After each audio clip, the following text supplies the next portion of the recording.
रीमा और सविता, दो बहनें। घर छोटा था, लेकिन उसमें प्यार और अपनापन बहुत बड़ा था। पिता किसान थे और माँ घर संभालती थीं। दोनों बेटियां माँ की जान थीं। सविता बड़ी थी, हर बात में समझदार, सधी हुई, हमेशा माँ की मदद करती। रीमा उससे बिल्कुल उलट, शरारती, चंचल और सपनों में खोई रहने वाली। रीमा अक्सर कहा करती, दीदी, मैं बड़ी होकर इस गांव में नहीं रहूंगी। मैं शहर जाऊंगी, बड़ी गाड़ियां चलाऊंगी, ब्रांडेड कपड़े पहनूंगी और बहुत अमीर बनूंगी। सविता मुस्कुराकर जवाब देती, और मैं तो बस इतना चाहती हूं कि हमारा घर खुशियों से भरा रहे, माँ बाबा मुस्कुराते रहें, बस यही काफ़ी है। रीमा को दीदी की ये बातें बचकानी लगतीं। उसे लगता था कि सविता को सपने देखना ही नहीं आता। समय बीतता गया। दोनों बड़ी हुईं। स्कूल खत्म हुआ। सविता की शादी पास के ही गांव के एक स्कूल टीचर महेश से हो गई। महेश भले ही साधारण इंसान था, लेकिन उसका दिल बहुत बड़ा था। वह सविता को बहुत सम्मान देता, उसके साथ हर छोटी बड़ी बात शेयर करता। उनका घर भले ही छोटा था, लेकिन उसमें प्यार बहुत था। रीमा की शादी कुछ साल बाद शहर के बिजनेसमैन विवेक से हो गई। शादी धूमधाम से हुई थी। बड़ा घर, चमकदार गाड़ियां, नौकर चाकर, सब कुछ था रीमा के पास। शादी के शुरुआती सालों में उसने खुद को दुनिया की सबसे खुशकिस्मत लड़की समझा। शहर की जिंदगी धीरे धीरे साल गुजरने लगे। विवेक का बिजनेस बढ़ता गया, लेकिन उसके साथ साथ उसकी व्यस्तता भी बढ़ी। सुबह जल्दी निकल जाना, देर रात घर लौटना, रीमा के लिए यह दिनचर्या बन गई थी। बच्चे हुए, आरव और सिया, लेकिन उनकी परवरिश नौकरों के भरोसे थी। शुरू शुरू में रीमा को लगा कि यह सब नॉर्मल है, पर जैसे जैसे वक्त बीतता गया, उसके अंदर एक अजीब सी खालीपन बढ़ने लगी। घर में सब कुछ था, पैसा, शानो शौकत, नाम, लेकिन दिल में सुकून नहीं था। कभी कभी बालकनी में बैठी वह सोचती, क्या मैंने सच में यही जिंदगी चाही थी?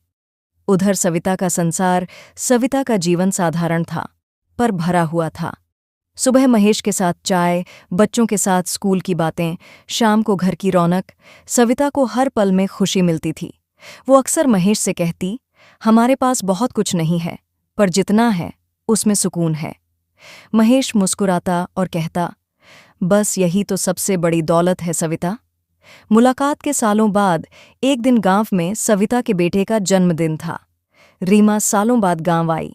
घर छोटा था, लेकिन वहां एक अलग ही रौनक थी। बच्चों की खिलखिलाहट, माँ का सादा पर प्यार भरा खाना, मिट्टी की खुशबू और रिश्तों की गर्माहट। रीमा ने हंसते हुए कहा, दीदी, तुम्हें कभी नहीं लगता कि तुम्हारे पास कुछ कमी है? बड़ी गाड़ियां, महंगे कपड़े या घूमना फिरना? कुछ भी नहीं। सविता मुस्कुराई और बोली, रीमा, जब दिल में सुकून होता है तो बाकी सब चीजें छोटी लगती हैं।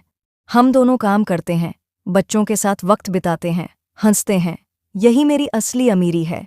रीमा चुप रह गई। उस रात गांव की छत पर लेटी तो उसे अपने बचपन की बातें याद आईं। वो दिन जब सविता के साथ बारिश में भीगना, खेतों में दौड़ना, माँ के हाथ की रोटी खाना, यही उसकी खुशी थी। वो सोचने लगी, कब ये छोटी छोटी खुशियां मैं पीछे छोड़ आई? फिर आया मोड़। शहर लौटने के कुछ ही महीनों बाद विवेक को हार्ट अटैक आ गया। डॉक्टरों ने कहा, उन्हें तनाव से दूर रखें, वरना हालत बिगड़ सकती है। उस दिन रीमा के पैरों तले जमीन खिसक गई। वो अस्पताल के कमरे में बैठी थी। विवेक को ऑक्सीजन पर देखकर उसकी आंखों से आंसू रुक नहीं रहे थे। वो सोच रही थी, जिस आदमी के लिए मैं हमेशा और ज्यादा चाहती रही, उसे मैंने वक्त ही कब दिया। डॉक्टर के जाने के बाद विवेक ने धीमी आवाज में कहा, रीमा, मैंने सब कुछ तुम्हारे लिए किया, लेकिन शायद वक्त नहीं दे सका। अब सोचता हूं कि क्या यही जिंदगी थी? रीमा फूट फूट कर रो पड़ी।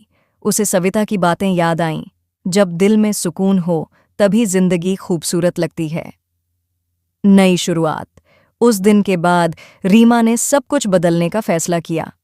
उसने बिजनेस में अपनी हिस्सेदारी कम की, बच्चों के साथ वक्त बिताना शुरू किया। विवेक की सेहत धीरे धीरे सुधरने लगी। घर में फिर से हंसी की आवाजें गूंजने लगीं। वो हर रविवार परिवार के साथ सविता के गांव जाती, मिट्टी में बैठकर खाना खाती और कहती, दीदी, अब समझ आया, असली शांति शहर की ऊंची बिल्डिंग्स में नहीं, बल्कि दिल के सुकून में है।